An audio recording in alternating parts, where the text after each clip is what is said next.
आपके प्रश्नानुसार वाणी का सृजन कैसे होता है और वाणी बनती कैसे है। इसमें सामवेद के छांदोग्य उपनिषद में कहा है कि जो तेजस पदार्थ हैं, तेजस माने ये जो घी, दूध आदि, तेल आदि ये सब पदार्थ हैं, ये सब पदार्थों को जब ये आपका बालक आप खाते हैं और इन तेजस पदार्थों से वाणी का, तेजस पदार्थों का, घी, दूध आदि का जो स्थूल भाग है वो हड्डी बन जाता है। घी आदि से और तेल आदि, जो घी, तेल, मक्खन आदि इन सब चीजों से जो स्थूल भाग है इसका, उससे हड्डी बनती है। और जो तेजस पदार्थ का जो मध्य भाग है वो हड्डी के अंदर का लिक्विड, जिसके आप कहते हैं घुटनों में वो लिक्विड कम हो गया है, ये भी घी आदि से बनता है। ये सामवेद के छांदोग्य उपनिषद के 6ठे अध्याय में आप विस्तार श्रवण कर सकते हैं, या आगे कभी प्रश्न तो पूछ सकते हैं। प्रैक्टिकल भी यही है।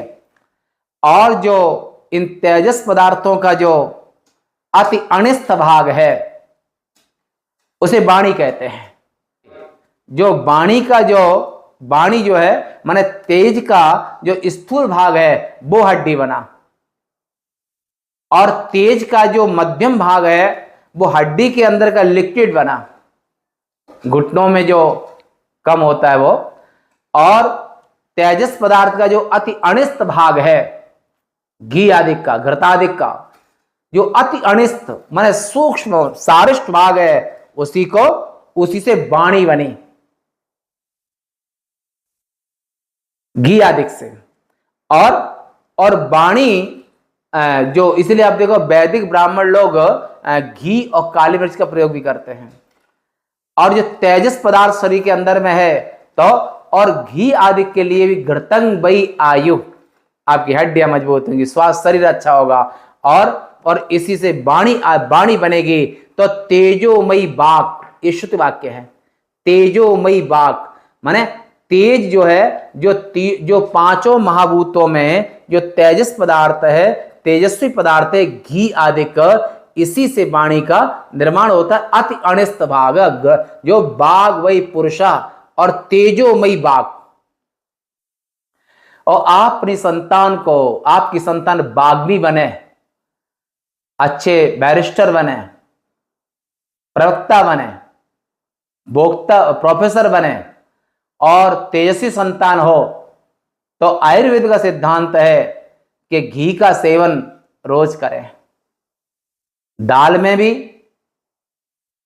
और मक्खन के पराठे और अन्य चीजों में।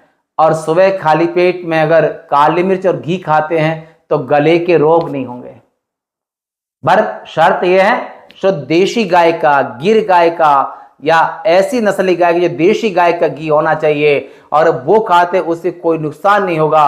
और उसको अगर आपके बच्चे आप लेते हैं तो आपकी हड्डियां भी मजबूत होंगी, कैल्शियम आदि की कोई कमी नहीं होगी। और दूध घी का प्रयोग करेंगे। और ऐसे तेजस पदार्थ का जो परिणाम वेद कहते हैं कि तेजोमयी वाक, जो तेज का अति अनिष्ट भाग है उसे वाणी कहते हैं।